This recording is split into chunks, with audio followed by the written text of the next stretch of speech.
What if I told you I could turn you into the most interesting man in the world in less than 20 minutes? See, that's what happened with my brother. See, a couple years ago, he came to one of my boot camps. And my brother, he's a great guy, super smart, super deep, could have a great conversation with him. But he's the type of guy who's introverted and likes to, keep to himself. And when he came to the boot camp, he came with the intention of, you know what, let me work on my social skills. Let me see if I can get better.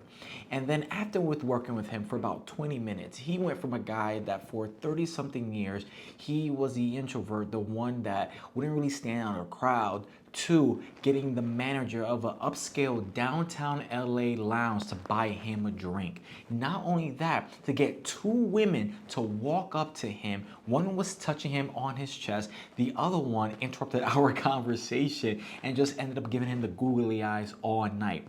Needless to say, it didn't take him trying to be, this fake extroverted guy or anything like that. It actually just took a couple simple principles that essentially took him, and any guy, by the way, from being the wallflower, the guy that no one really knows it, to being the most interesting man in the room that everybody wants to know. And so if you want to know about how to do that, then stick around, because that's exactly what we're going to get into in this episode. With that said, let's get into it, baby. Here we go. Welcome back to the Red Velvet Podcast. What's happening, Captain? I'm your host with the most, Pablo J. Rosario. And I am happy to be back because it has been a week. Like, a lot has happened since the last week. I mean, first of all, I've been trying to play IT support for the podcast here because, the last episode when it was uploaded on YouTube, hopefully it's been done by now, but it was that the whole episode wasn't uploading. So I had to delete it, upload it, delete it, upload it again and again. And I just wasn't getting why. And not only that, around that time, my daughter got sick. Yeah, and so fun fact for out there, if you're a dad, you know what I'm talking about. If you're not a dad, get ready. But her teeth are starting to come in, especially the ones in the back. And when that happens with babies, is that they start to get these symptoms that may resemble like a fever or something like that. Because she started vomiting a little bit, had a little diarrhea. Not a little, I'm just saying that just to be nice, but like a lot of diarrhea coming out the other end. And I'm pretty sure she had a migraine because she was moving slow and just wanted to sleep all the time. And I feel so bad because she couldn't communicate it. And that was going on for like 3, maybe 4 days, and she didn't eat much. Then, as it happens to any parent, I ended up catching some type of variation of what she had. By the way, this was a 3-day thing that I experienced. And day 1, I had this weird stomach thing going on where it was just a straight up upset stomach. Like, I didn't know what was going on. I didn't know if I wanted to throw up, that feeling, or if something wanted to come out the other end. But it's just, I couldn't eat either. It was just an upset stomach. Then the next day, that got a little better. But guess what? Then I had a migraine. Literally from the moment I woke up to pretty much late at night, I had a migraine where it was just beating in my head where I couldn't even, even stand like the smell of regular foods and the sight, everything hurting me. So I just stayed in a dark room for pretty much the whole day. Then the day after that, then I had this weird case of this burp. So like it felt like, this constant upsetting burp that I had in my stomach that just wouldn't go away. I'm just burping, burping, burping. I still couldn't eat. And then it was until late at night that it broke. And when I mean broke, meaning it finally came out. How should I even share this? It just came out. Let's just say it came out and it kept coming out. I know it's TMI, but that's just a week that I've been having. And on top of that, it's been super difficult because for the last week, I've been trying to prepare for the Red Velvet boot camp that's coming up. And this is a boot camp that I do every year.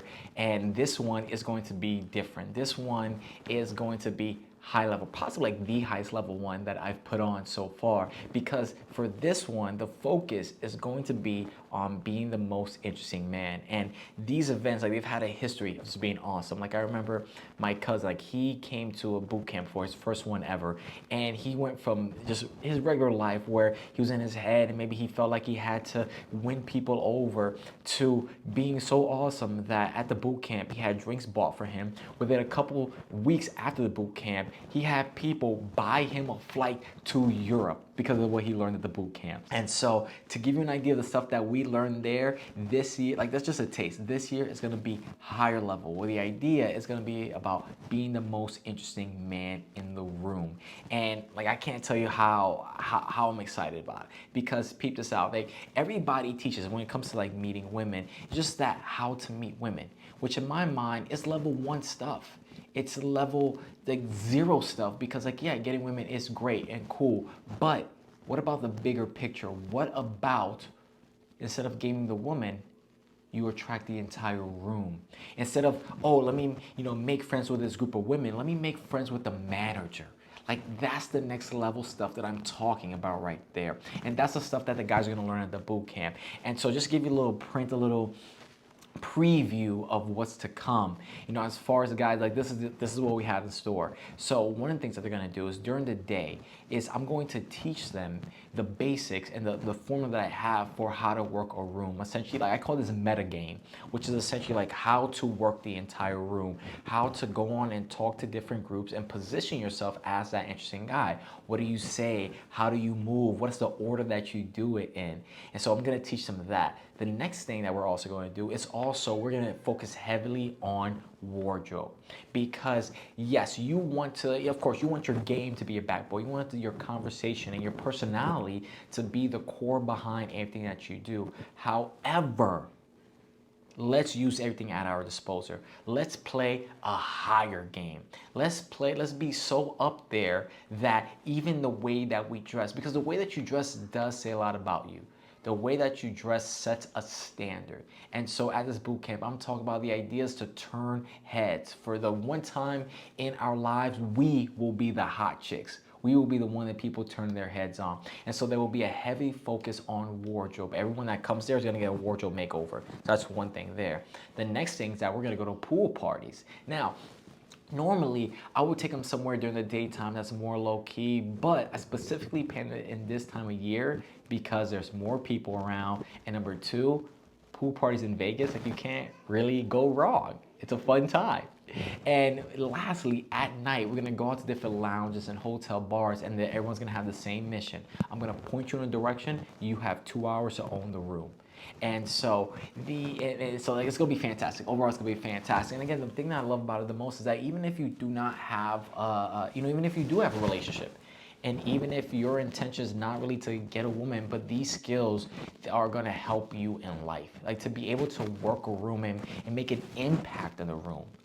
That is gonna pay dividends. One of the guys in the group asked, like, Pablo, what if, maybe we talk to one person or maybe we talk to a few people, does that count? And I told him yes, because the way we're gonna define being the most interesting man is not by quantity, not by how many people, but the impact that you make over the course of a night. Because when you, like, that's reality, that's really how it happens, because when you do add it up, that is how you become interesting. It doesn't happen by being the dancing monkey, the guy who's loud, the guy who's like, hey, everybody look at me and look what I can do here. No, that's not really it. The way that it actually happens is through singular conversations had over the course of the night. And each one you have an impact. Because so when you add it up at the end of the night, that is the end result. You get what I'm saying? So it's kind of like a little bit of a math problem where it's 1 plus 1 plus 1 plus 1. And then by the end of the night, you see how many plus 1s you have added together. And then the guy with the deepest impact over the course of many people is the most interesting man. You get what I'm saying? Like, remember, it reminds me of this one night where I was out coaching a boot camp with Mystery. His name is Eric Von Markovich, I believe his last name. And he is one of the world's, like literally one of the world's best dating coaches. And he's like been around forever. He was actually star of Neil Strauss's book, The Game. And it was a dream of mine. I was able to co-coach next to him. And I remember going out and I was in LA and he was there teaching and doing his thing. And I was, just casually doing my thing too, just the way that I normally do. I was coaching, but I was also just making friends on the side. And I'll never forget, I remember at the end of the night, we were waiting for some of the students to be done so we can go home.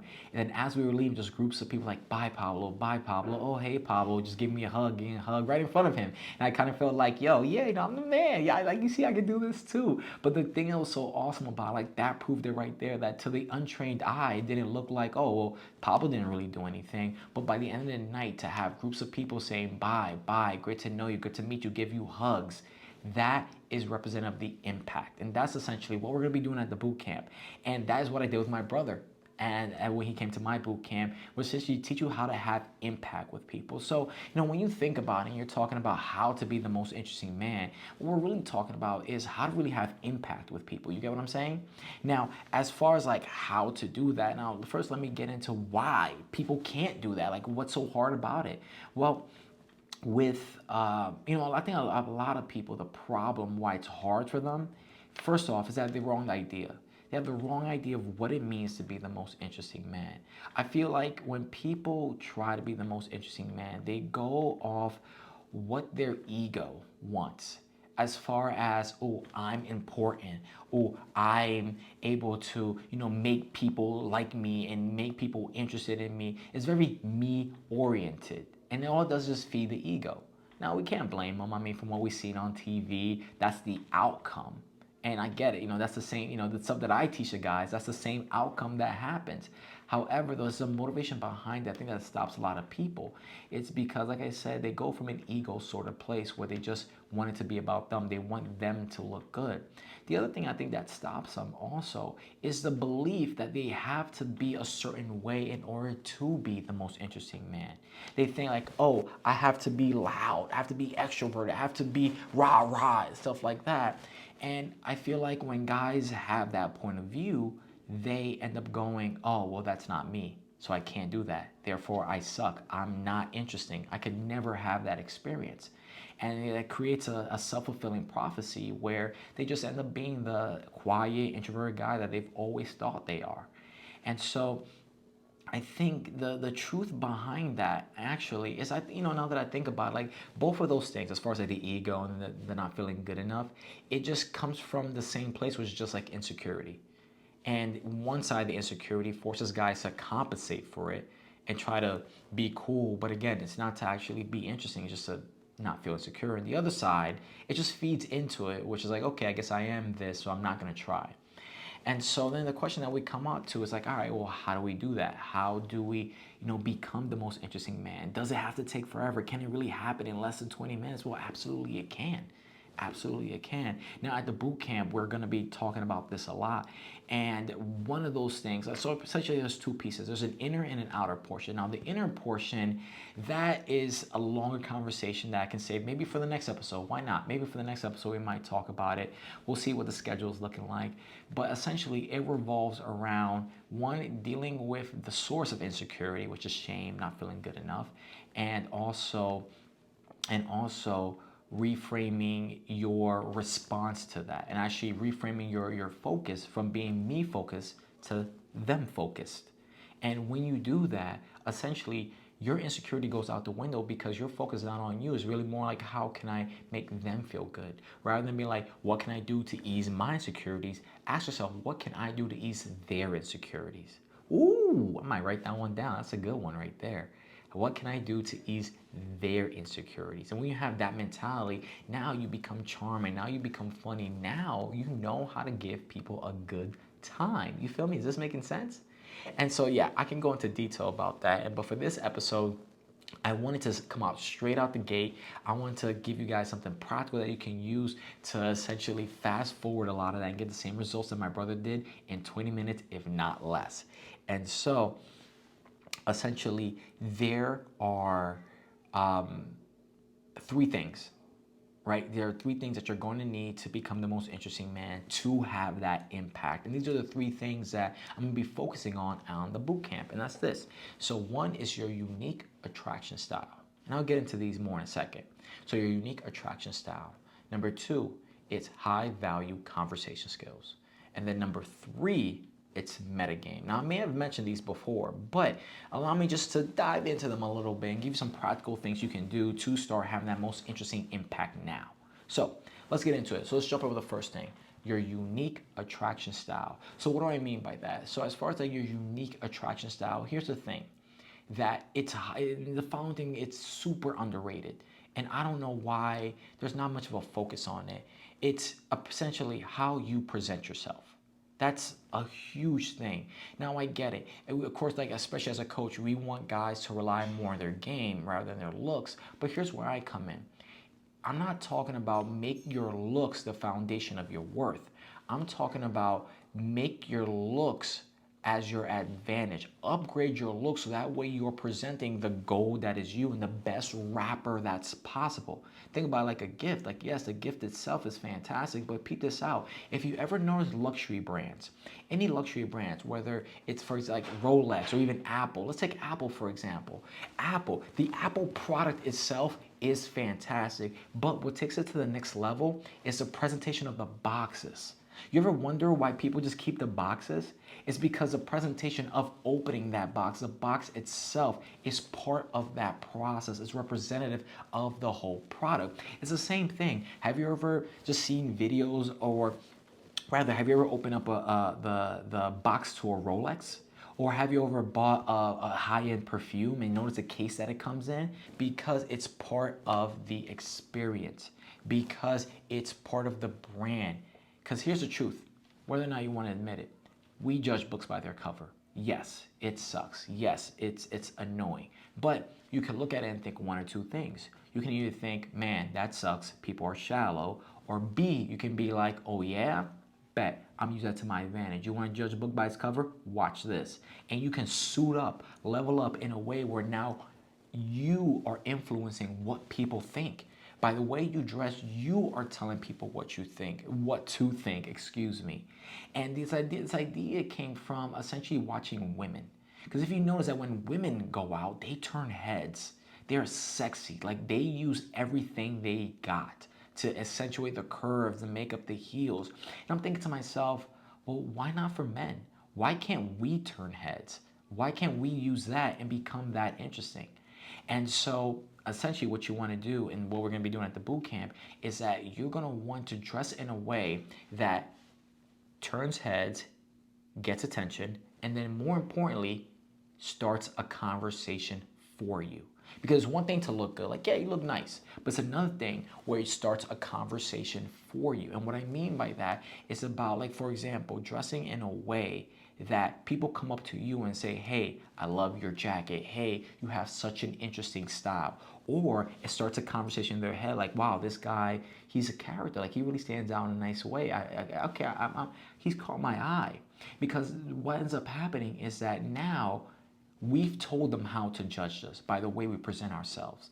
And so if you can present yourself in a way that's like, oh, high class, attractive, you got shit going on. From a psychology point of view, it's called the halo effect. But essentially, you make the person assume all these positive things about you before you even say a word. You get me? Like, this is magic. Like, this is the next best thing to magic and quote unquote mind control, if you will. But essentially, before you go and start to talk to a person, talk to a woman, she already thinks, oh, he has his stuff together. He must be fun. He must be witty based on the way you present yourself.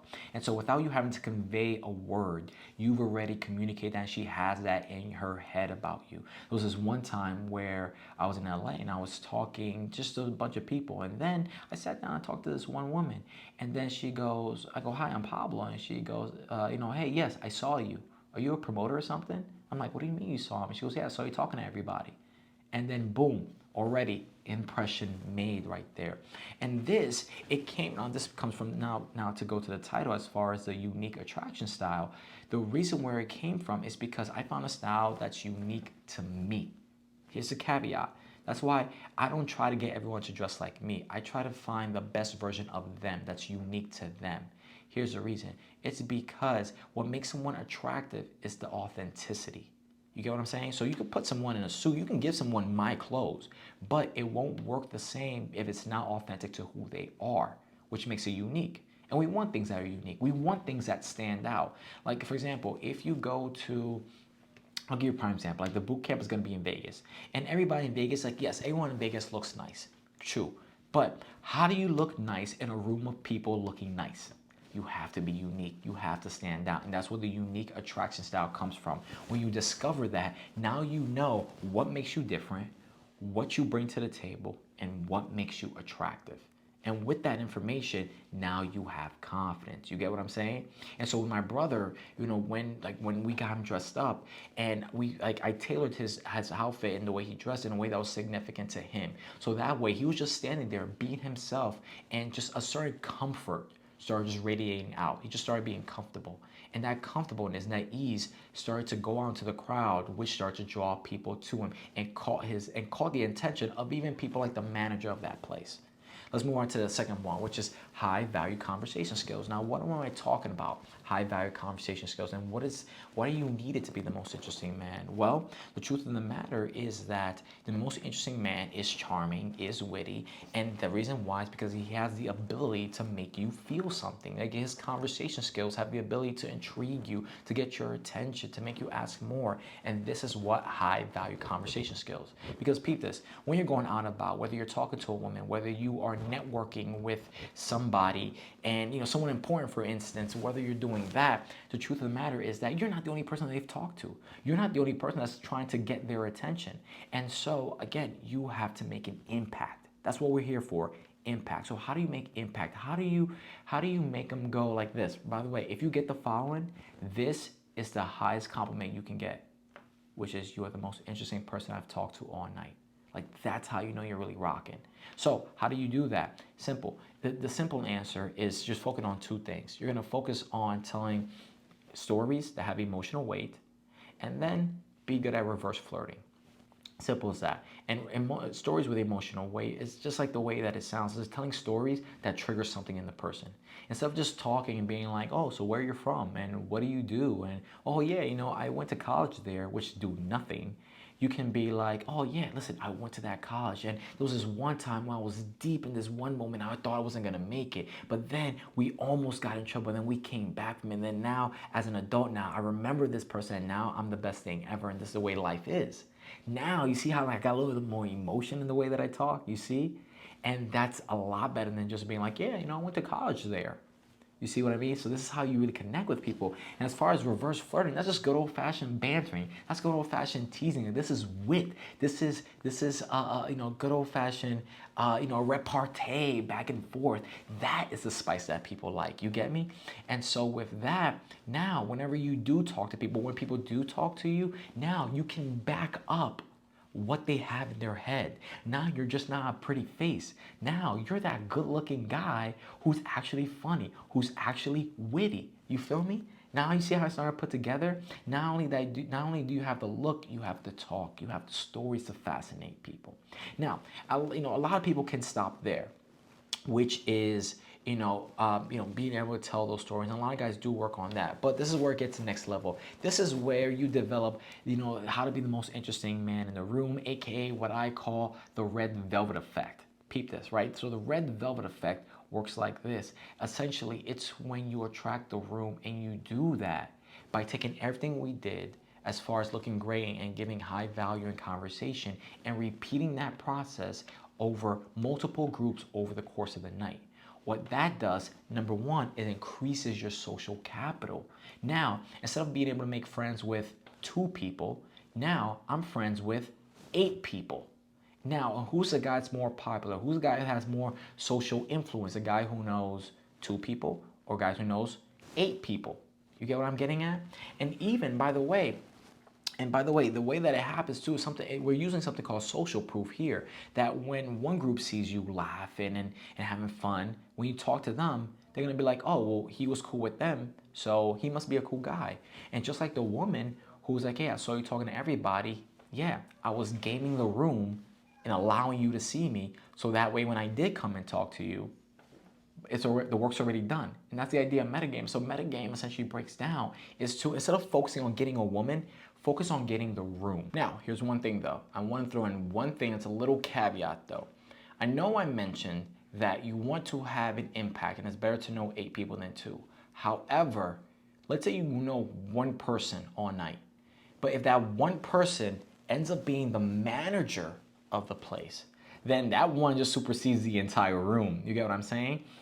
And so, what you want to do is focus more on quality, on the people that you're meeting. And here's the thing too: don't just go meet people just because you want something from them. Like meeting the manager, like it's great and everything, but don't be that taker guy that just wants to meet the manager just because he's the manager. You want something that's just simply going to be a byproduct. What you want to do is seek to make an impact with people that you aren't even attracted to. Like instead of just going for the people that you're attracted to that you think could do something for you, make friends with people that you don't think could do anything for you. Oftentimes, they're either the person who connects you to the manager, the person who connects you to the guy who's running things. A lot of the times, like whenever I've met people, it's been through a secondhand introduction. So yeah, I remember like when I like one of the reasons why I ended up being real cool with Neil is because I became friends with his right hand man, Rico. And another time I remember I ended up networking with this millionaire. The reason why I met him is because we had a mutual friend that I was just friends with him. I did a podcast with him, and then I just ended up getting introduced. And so, what I'm trying to say is essentially like when it comes to metagame, it's instead of just focusing on the attractive people, focus on everyone, even the people that you're not attracted to or could do anything for you. Reason why is because throughout the night, chances are that they know somebody that you're gonna want to meet, and because you know them, it's gonna be a lot easier to talk to the person you actually want to meet, whether that's a woman, whether that's the manager, because you're already on the inside. Now you're thinking bigger. Now you are playing a bigger game. And so if I can, give you a little recap here as far as like what we did with my brother and things like that, maybe what you can do to have the same most interesting effect in 20 minutes. Literally, you can just really make this change in 20 minutes. Because first off, number one, the way you dress. Dress in a way that turns head, get attention, and has people start conversation with you. My recommendation is to simply go to Google, look up who you like the most, and then model their red carpet look. All right, anything short of a tux. No need to wear a tux. Just a step below a tux. Rock that, and then boom, you're gonna stand out. Number two, high value conversation skills. That's what we did with my brother, and that's what I'm recommending doing with you, and that's what I'm gonna do with the guys in the boot camp, is we're gonna improve your storytelling. Become such a masterful storyteller that people are gonna be like, wow, you live an interesting life. Wow, how did you do that? And then number three is improve your flirting skills, where you're gonna be witty, where you'll be banter, where you can crack a joke with anybody. You're that guy that everybody loves to be around. And then number four, metagame. All right, number three. Yeah, I guess. Anyway, you get what I'm saying. The last part is metagame. Essentially is where you're going to use those skills on every single person around the room. And you're going to try to use it with as many people as possible, try to make an impact. The goal is not to talk to people you're attracted to. Your goal is to talk to people in general and to make an impact on people. And then what will happen is a simple formula. Essentially, you're following the simple formula, which is essentially 1 plus 1 plus 1 plus 1. You're racking up ones throughout the whole night. And then by the end of the night, you add them up, and then that's how you have the attention, the attraction of everyone in the entire room. You get what I'm saying? And when it's all said and done, baby, you're the most interesting man in there. And so I hope that made sense. Now this one, I just want to give a little preview. I thought it was really interesting, and I'm gonna talk about it more as leading up to the boot camp, just so you may talk a little bit more about the topics and what we're going to do here. But I can tell you this, like it's gonna be fun. I got big plans. Like the guys have already showed a glimpse of what's possible. I mean, like I said, I've had guys have flights booked for them. I've had guys, with the stuff that they learn, get freaking invited to the governor's mansion. Like that's the level I'm not talking about getting women. I'm not talking about getting women. I'm talking about that high level stuff where you're getting invited to politicians' houses for dinner, where you're getting invited overseas and people are paying for your flight. We're not talking about just getting drinks paid for you anymore. We're talking about that next level. And I'm telling you, it's completely possible. It's completely possible. And I would say that the reason why it's possible is not because your game is so great. It's honestly because, like I said at the very beginning, because you're great at making an impact. So if I can recap everything, just put a nice little bow on it. If you want to become the most interesting man in the room, become great at being impactful. Become great at creating and giving an impact. Because when you do that, people will want to get to know you. They'll be compelled to give back to you, and they'll be compelled to bring you in, give you free drinks, invite you out to dinner. And women, that'll just be a byproduct of the whole thing. And so, with that said, think about that. As you leave on, from this podcast, do you make impacts on your conversations, or do you just go into autopilot? Are you like, okay, whatever, or do you see you make an impact with every person you meet, big or small? That'll tell you everything you need to know. With that said, that's all I got for you today. I'm Pablo J. Rosario, your host with the most. Thank you so much for listening to the Red Velvet Podcast. I want you to stay velvet out there as always. And one more thing. I know I mentioned the boot camp, and if you're interested in attending or finding out more about it, there is a link down below in the description where you can sign up for the waiting list, where you'll find out more information about the boot camp. You'll be on the waiting list to know when the tickets start to get available. It's happening May 29th, 30th to June 2nd. It happened around that time there in 2024. So if that's interesting, you want to know more about it, why don't you check out the link below, sign up for the waiting list, and yeah, maybe I can see you there. With that said, stay velvet. I'm Pablo. This is the Red Velvet Podcast. Check out the next one. Later.